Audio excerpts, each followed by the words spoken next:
October 31st, 985 AD Icelandic Highlands, midnight, 30 Digsi. Wind howled like a wolf mourning the last ember of warmth. Eyra Ulfsdottir, 17, stood barefoot on the frozen stone outside the chieftain's longhouse. Her breath thick in the air, lashes crystallized with frost. Her father's cloak, too big, too stiff with dried blood, hung from her shoulders like a funeral banner. Behind her, the fire that once fed her family's bones had died hours ago. Inside, the children were already shivering, too weak to cry. The blizzard had not stopped in 3 days. Food had run out in 2. Eyra had always been the quiet one. Not the eldest, not the strongest, but the one who watched and remembered. When the chieftain's son, Thorleik, had stolen her father's share of salted seal meat, no one spoke. When her mother coughed blood last moon and was denied herbs by the clan healer, no one interfered. And now, in the white-black silence of the Arctic dark, no one came to relight their hearth. Because they were weak, and weakness in this land meant death. She turned to face the stone slab where her father's body lay, half covered in wolf pelts. His face was frozen mid-prayer, eyes open to a god that hadn't answered since the last solstice. The clan had called it sickness. Eyra called it sabotage. That morning, the fire pit's coals had been gutted with water. Not snow, but water. A deliberate dousing. Someone wanted the Ulfsdottirs cold. Someone wanted them gone. "We don't starve in the dark," she whispered to the shadows. "We burn our way out." She made her way through the snow, each step a scream of skin splitting against ice. The clan's longhouse flickered in the distance, orange firelight glowing like a mocking torch. Laughter echoed faintly. Drunken warmth, but not for her kin. She passed the skeletal remains of what used to be their food stores, the meat hooks empty, the drying racks bare. Tracks in the snow, large boots too many to count, led away from the shed days ago. Raiders, no, Thorleik's men. She had seen them carrying bundles at dusk, wrapped in fur, never returned. The clan had chosen its survivors. Inside the longhouse, warmth meant survival, and survival was now currency. Those who had nothing to trade, strength, influence, wombs, were already ghosts, her fists clenched. Beneath her cloak, strapped to her thigh with raw hide, was the old bone knife. Her grandfather's, a thing not meant for war but for sacrifice. The door creaked open before her knuckles met the wood. Thorleik stood in the threshold, breath reeking of fermented milk and power. His eyes flicked over her, unimpressed. "The fire's dead?" he asked, feigning surprise. "So are my brothers," she answered. Silence hung like frostbite. He stepped aside just enough to let the glow of warmth spill over her face. "Then step inside, Eyra," he said slowly, "and learn what it takes to stay alive." Behind him, men with heavy hands and heavier laughter watched. A woman stirred soup in a pot made from a human skull. She didn't step in. Not yet, because inside fire lived. But so did the wolves, and Eyra, thin, frostbitten Eyra, had decided something. If the weak were meant to die when the fire died, then those who killed the fire were the real enemy. She would not beg warmth from murderers. She would take it, and when the fire returned to her hearth, it would be lit with the bones of those who let her family freeze. The cold didn't break by morning. It worsened. Eyra lay curled next to the remains of her youngest brother Arvid, whose breath had finally stopped sometime before dawn. His eyes, wide and iced over, stared into the timbered ceiling like he still hoped to see stars. She closed them gently with fingers too numb to feel. No tears. Her body couldn't spare the warmth. Only one remained now besides her. Inga, barely 6, too small to understand what death meant, yet old enough to be afraid of silence. She whimpered under a wool scrap as Eyra placed their father's blade into a boiling pot of snowmelt. It was the last thing they had burned, the broken leg of a stool, their mother's boots, even the wood from the food chest. All gone now. "Drink this," Eyra whispered, handing the girl the bitter soup of leather, bark, and boiled ash. It would keep her alive. For now, they wouldn't last another night, unless Eyra pulled the bone knife from the pot and studied it. Once white, now darkened with heat and memory. A sacrificial blade, her grandfather had said, not for war, but justice. For answers when gods turned their backs. She had been raised to believe in balance, that no one died without reason, that no storm came without a curse. But now she saw it clearly. The curse was them. The fire that should have kept her family alive now burned in the longhouse of the clan, guarded by men who spat in the snow and pissed in the wind, while children froze in silence. Their warmth came from stolen meat, stolen wood, and stolen breath. She had asked Torlake for help once. After her mother's collapse, he laughed. Only, whores trade in sympathy, he'd said. That was the day she buried her kindness with her pride. She wrapped Arvid's body in the last scrap of fur and stepped into the snow. The wind bit harder today, as if the gods were watching to see what she'd become. Not a girl, not prey, not anymore. The longhouse loomed at the ridge, crooked with weight, hissing smoke like a beast digesting bones. 2 guards paced near the entrance, both swaddled in thick seal hide. One of them, Jorg, was asleep on his feet, his spear dangling. The other, Frodi, picked at his teeth with a splinter, muttering to himself. Neither expected her. That would be their final mistake. She crouched near the rocks by the meat shed, her grandfather's old hiding place during raids. From here, she saw everything. Torlake stood in the longhouse doorway, barking orders at a girl no older than Eyra. She flinched at his voice. Behind him, inside, shadows danced around the central fire, feasting bodies, loud mouths, hunger fed by fear. Eyra waited until the wind screamed loud enough to hide her steps. Then she moved, quiet, patient, the way her father had hunted wolves. She reached the corner of the longhouse and paused. In her hand, the bone knife pulsed with heat. Not from the metal, but from purpose. It wasn't just survival anymore. It was vengeance. A sudden noise behind her, crunching snow. Not guards. Too light, Inga. The child had followed. Eyra spun and hissed, "Go back!" But Inga stood still, lips purple, holding a bundle of kindling she must have scavenged near the shed. Her tiny voice cracked. "I want to help." Eyra's breath caught. The last ember of warmth inside her sparked, painful and pure. She couldn't let Inga see what came next, what she'd have to do. The blood, the screams. "Go back, Inga, this isn't help. This is war." But Inga didn't move. Her eyes, like their mother's, shimmered with quiet defiance. The wind shifted. Smoke curled around them, too late to retreat. Frodi spotted them. "Eyra?" he called, frowning. "What in hell's teeth are you—" She didn't answer. She threw the bone knife. The blade buried itself in his throat. Jorg woke too late. By the time his fingers gripped the spear, Eyra was on him, dragging the dying Frodi's short axe across his leg. He howled, fell, and she buried the axe deep into his chest. Silence returned, except for the crackle of fire and the creak of the longhouse door opening. Inside were 20 men. She had a child at her back, and only one bone knife left, but in her veins. Fire had returned, and she was ready to burn everything that had let the weak die in the snow.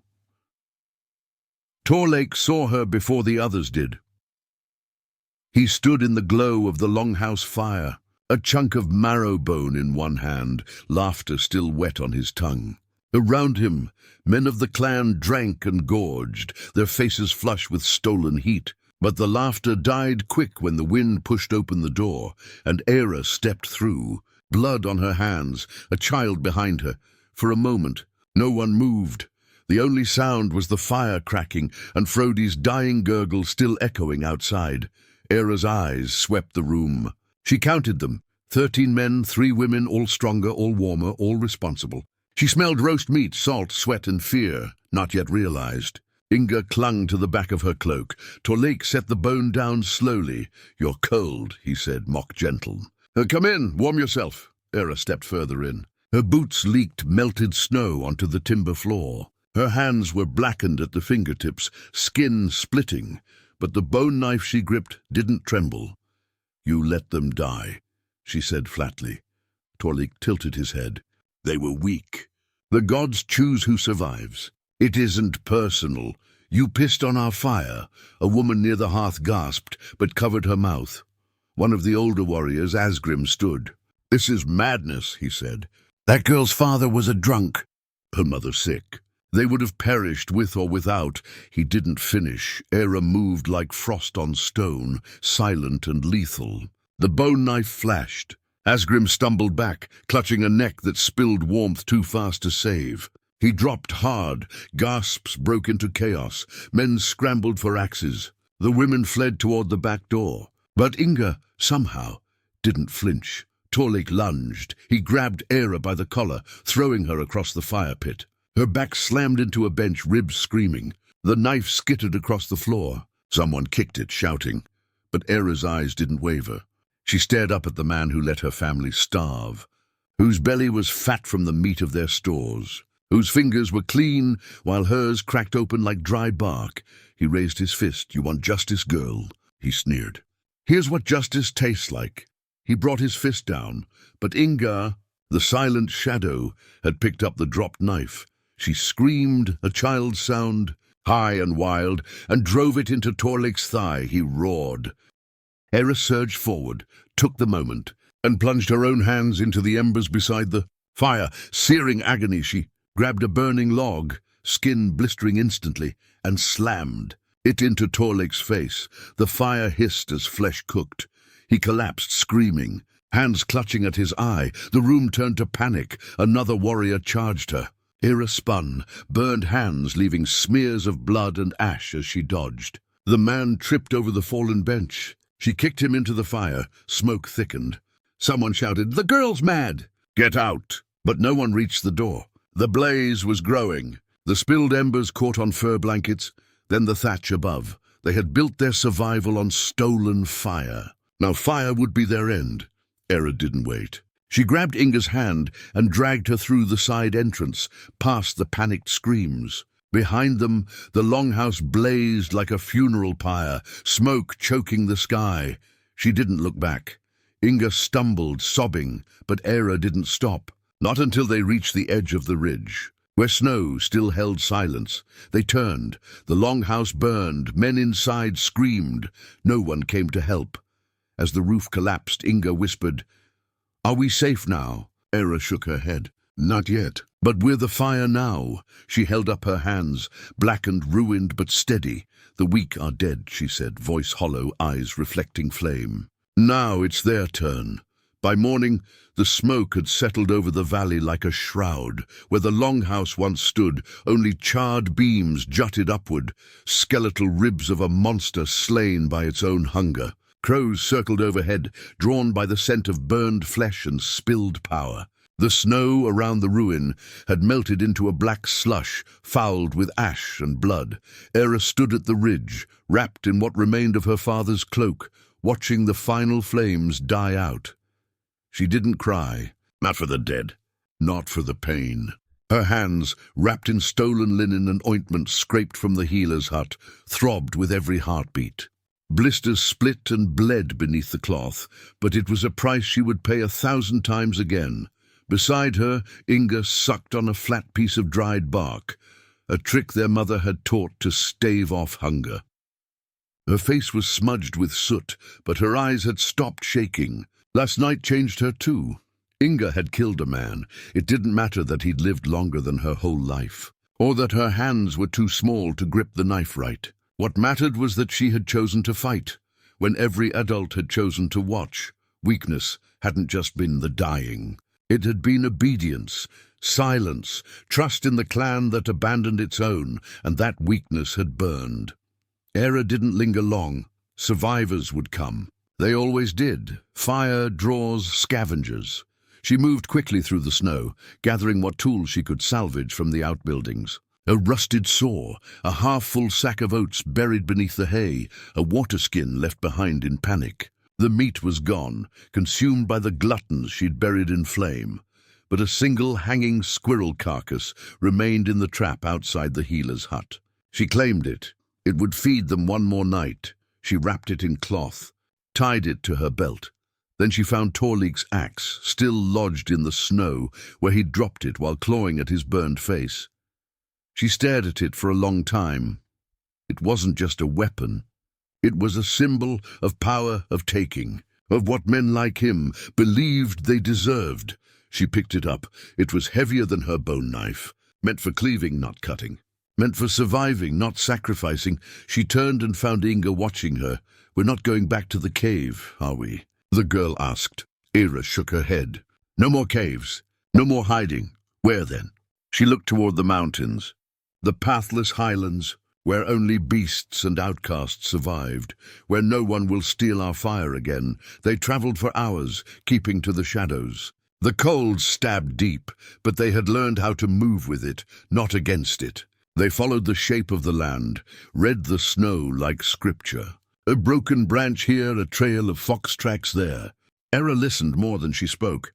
It was the only way to hear danger before it saw you.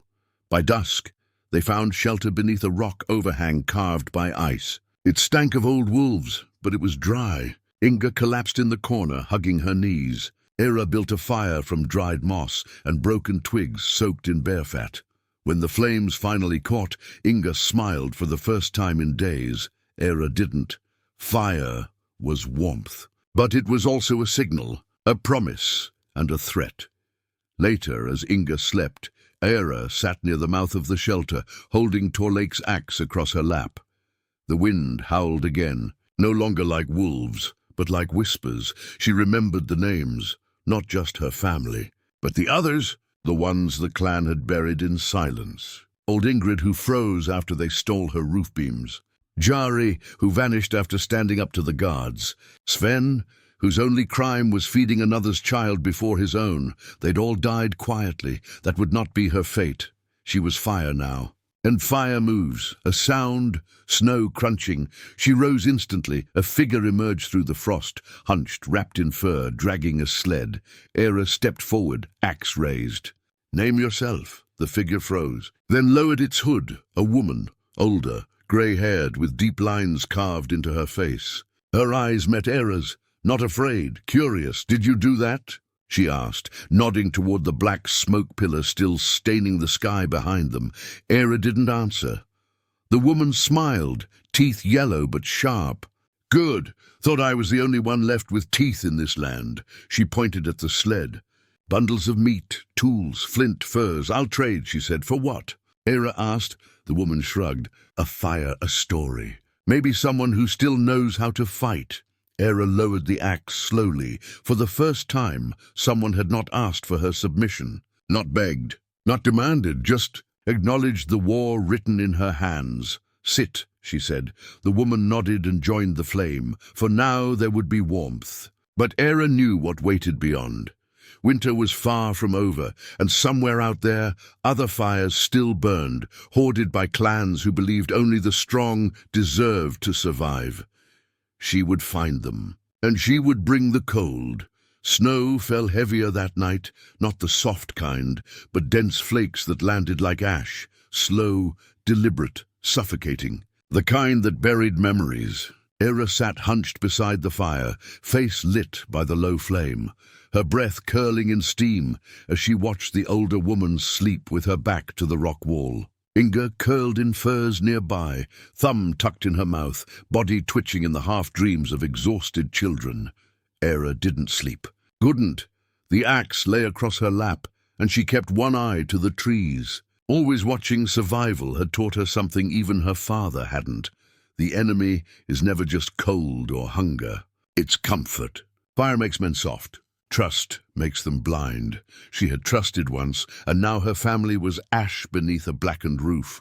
By dawn, the woman stirred. She introduced herself simply. Yrsa, once a hunter, once a wife, now neither. Eyra didn't ask for her full story, and Yrsa didn't offer one.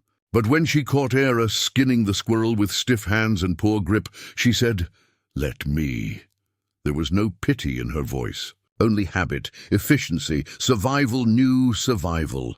They split the meat, ate it raw. Fire would draw too much attention now. Smoke clung to the trees like scent to a hound. And somewhere beyond the ridges, other clans had eyes. Yrsa pointed to the south. "There's a river below the stone cliffs, fast, deep, but not frozen yet. The fish run under the ice." Eyra nodded. "But?" she asked. Yrsa gave a thin smile. "But there's another longhouse down there. Not like the one you burned. Bigger, stronger, 10 families." 3 war bands. They've been hoarding steel and salt since midsummer. Even trade with the Danes now. Keep slaves, Inga flinched at the word. Eyra's stomach coiled. Do they take children? Yrsa didn't answer. She didn't need to. The silence said enough. They began walking by mid-morning. Inga rode the sled now, the same one Yrsa had used to haul supplies. Her feet were too frostbitten to march long. Eyra pulled it, one hand wrapped around the rope, the other gripping the axe. Yrsa walked ahead, her eyes sharp, boughs strung across her back.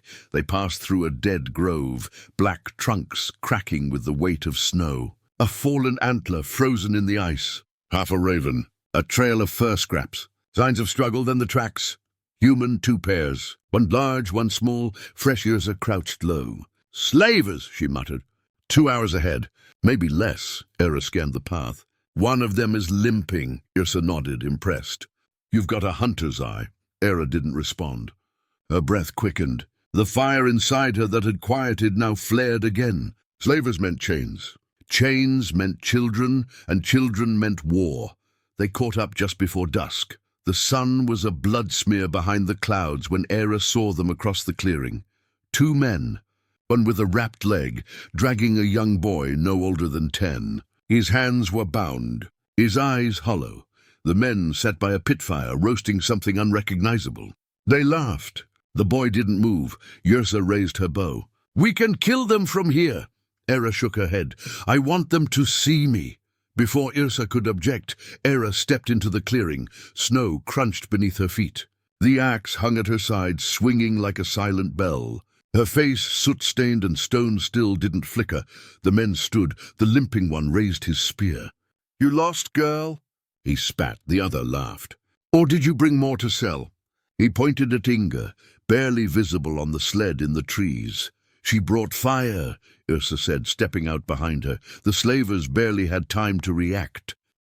Eyra moved first, no hesitation. She ducked the spear thrust, drove the axe into the man's stomach, then tore upward. Blood sprayed the snow, steaming in the cold. The other turned to run, but Yrsa's arrow caught him in the neck. He staggered, choked, fell. The clearing fell silent. The boy collapsed, sobbing as Eyra cut his ropes. He said nothing. She didn't ask. Inga climbed down and handed the boy a scrap of dried bark. He chewed like a starving wolf.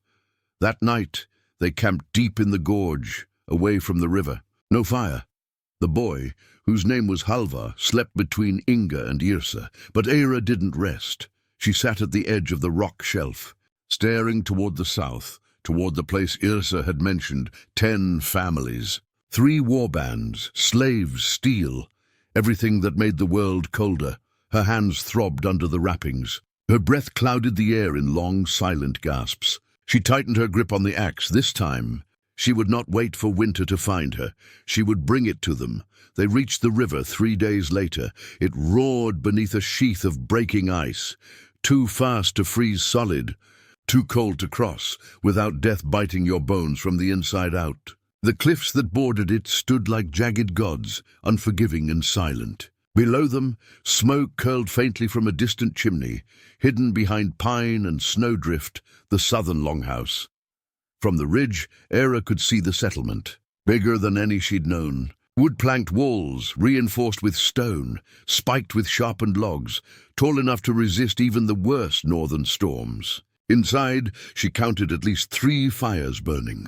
Not cooking fires, kilns, smithy smoke. They had steel and slaves to work it.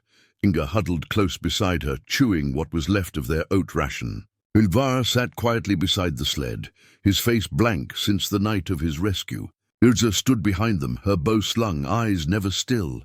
We can't storm that, Yrsa said flatly. We'd die before we reach the gates. Eyra didn't respond right away. Her burned hands trembled beneath their wrappings. The infection in her left had spread into her wrist. Every pulse felt like fire, but the wrong kind. Internal, sickening. Still, she tightened her grip on the axe.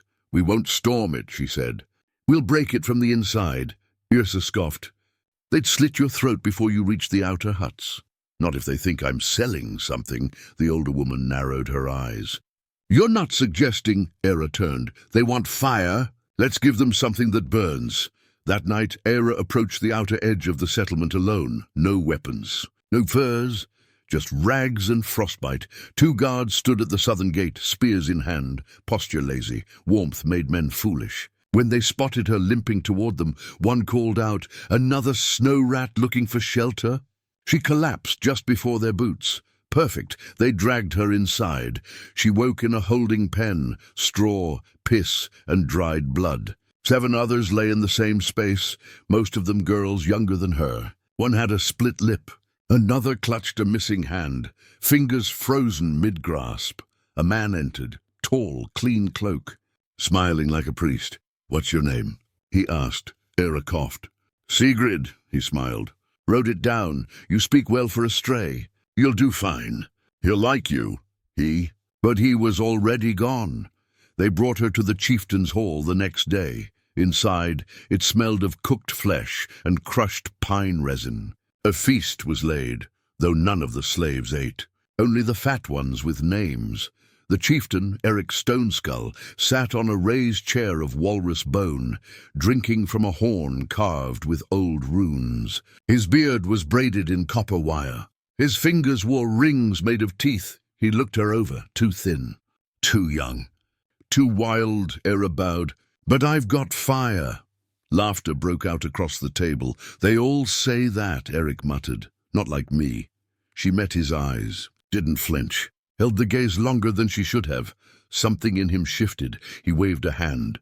"Feed her, then strip her. If she lies, cut her tongue."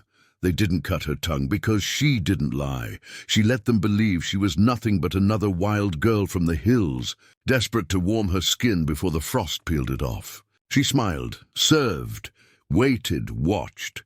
For 3 days she remained quiet, burnt hands wrapped tight, hidden beneath servant's cloth. Each night Yrsa waited in the tree line for her signal. Each night Eyra waited for the moment. It came on the 4th.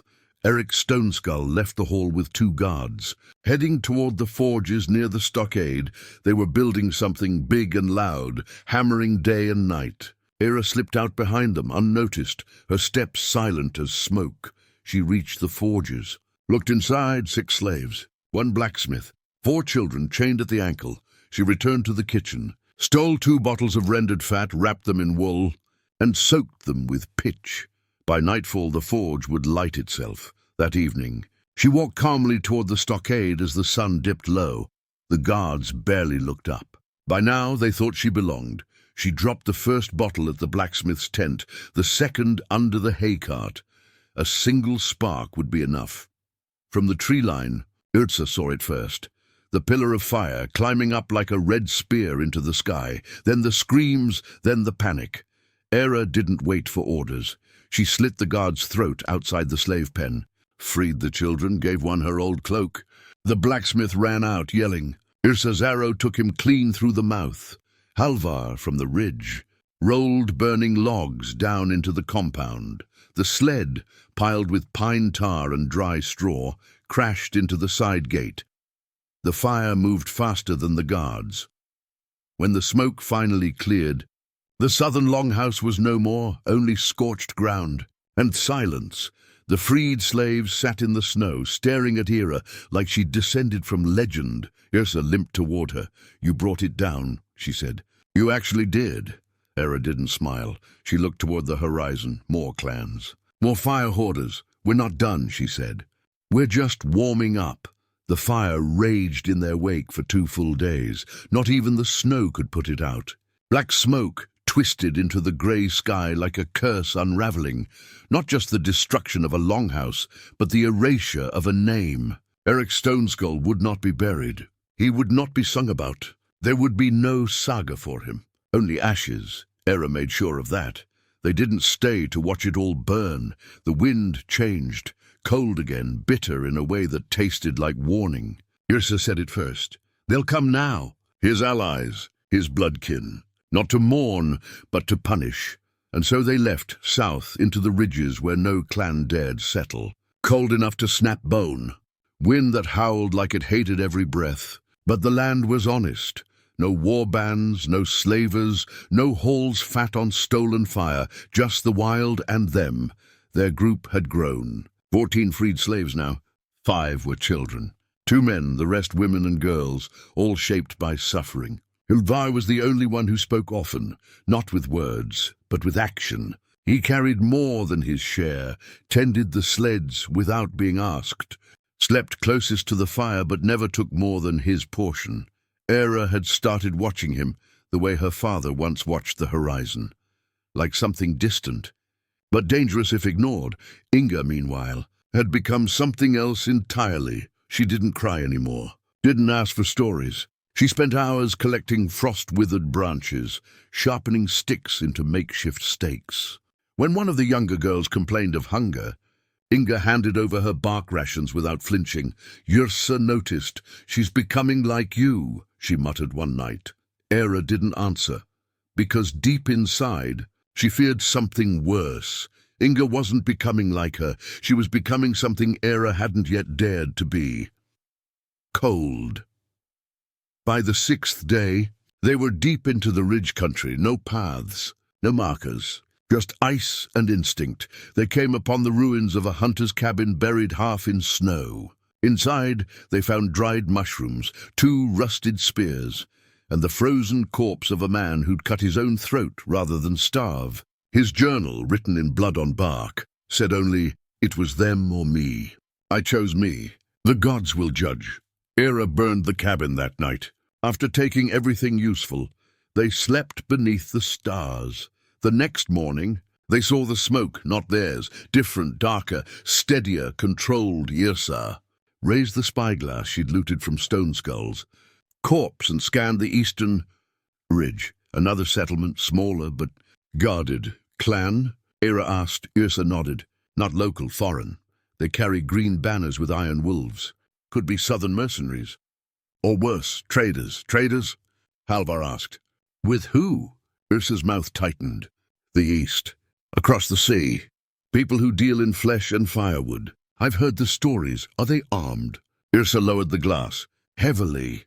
Eyra didn't hesitate. "Then they're feeding the sickness." She turned to the others. "We take them." The plan came in whispers. This time, they didn't attack in fire.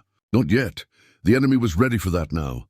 Fire scared. But it also alerted. This one needed ice. Silence. They waited until midnight, when the moon was veiled behind cloud and frost made every footstep soundless. Eyra and Halvar crept to the perimeter, past sleeping dogs and drunken watchmen. Inga followed, silent as frost. She had started painting her face with ash, the way some warriors did before raids, except no one had taught her that. It came from her. The slave pens were near the back, guarded by 2 men with axes. Big ones, overconfident. Halvar distracted them by whistling from the trees. When one turned, Eyra struck, quick and deep, the axe cleaving collarbone. The second tried to swing, but Inga leapt forward and jammed a sharpened stake into his leg. He screamed. She didn't stop stabbing until Yrsa dragged her back. The slaves were silent at first. Terrified, beaten into obedience, Eyra raised her voice out low but steady. "You can freeze or you can fight. Decide now." 10 of them stood. The others stayed behind. That was fine. Not everyone survives the cold. They slipped out before dawn. And when the sun rose, the camp woke to find their slave pens empty, their guards dead, and their fires pissed out with ash and snow. No one saw who did it, but whispers began. Of a girl with burned hands, of a child who killed with stakes, of a band of outcasts who didn't steal food or gold, only freedom. A myth was forming, one that frightened even those who thought themselves beyond fear. That night, as they huddled in a ravine to rest, Halvar asked Eyra, "What are we now? Warriors? Outlaws?" She stared into the flame, small, controlled, surrounded by stone. "We're not outlaws," she said. "We're what comes after fire." The storm came without warning. Not a gentle drift of snow, but a white wall, screaming across the ridges like the gods had torn open the sky and hurled the cold themselves upon the land. Winds tore through trees like axe blades. Eyra's camp, nestled in the ravine, vanished under the weight of the blizzard within minutes. They had minutes, maybe less. She shouted orders through the roar. "Under the ledge! Rope the sleds! Hold! The children!" Yrsa grabbed 3 of the youngest, wrapping them in a fur tarp and pinning them against the ice wall. Halvar pulled Inga into the hollow of a frost-bent pine and covered her with his own body. Eyra stood in the storm. She didn't move to hide. She faced it, because storms never listened to cowards. They survived the night, barely. By morning, 3 were dead. One child had slipped away in the dark. Another froze in his sleep, arms curled around a stick shaped like a rabbit. An older woman, silent since her rescue, simply stopped breathing. No cries, no burial, just stones on top so the crows wouldn't take them. When the wind eased, Eyra stood again, her feet planted like roots. "That's the last time we run," she said. Her voice wasn't loud. It didn't need to be. "Next time we fight the storm too." Yrsa said nothing, but she nodded. Deep, like someone bowing to more than just a leader. In the weeks that followed, word of them spread like infection. They hit another slave caravan, this time at dawn. Axes in hand, no warning, no mercy.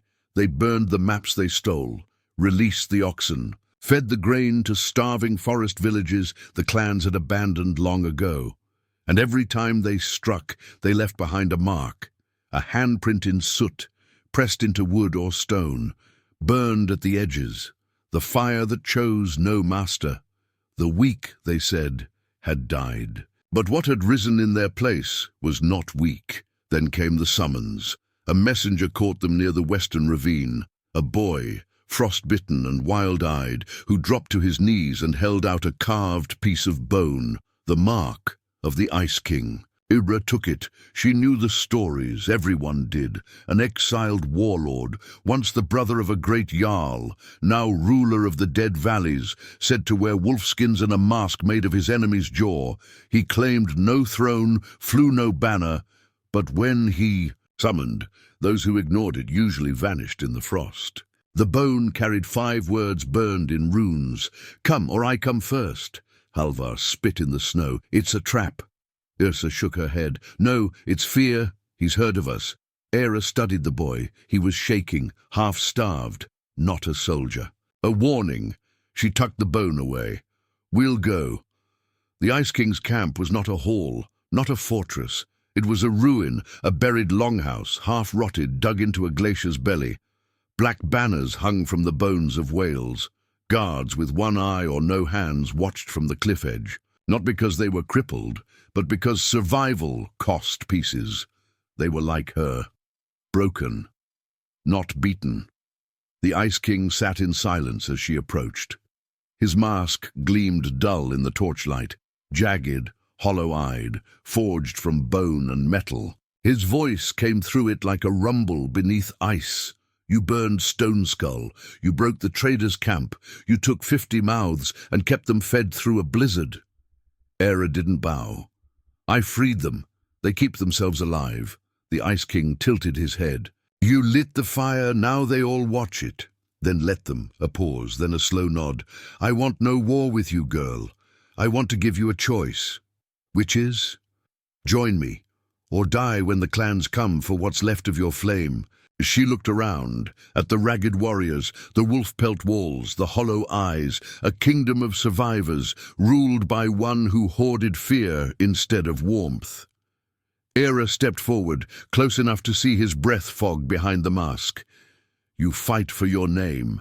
I fight for the ones they left behind." The Ice King's hand dropped to the axe at his belt, so did hers. But then, he laughed, a sharp, bitter sound.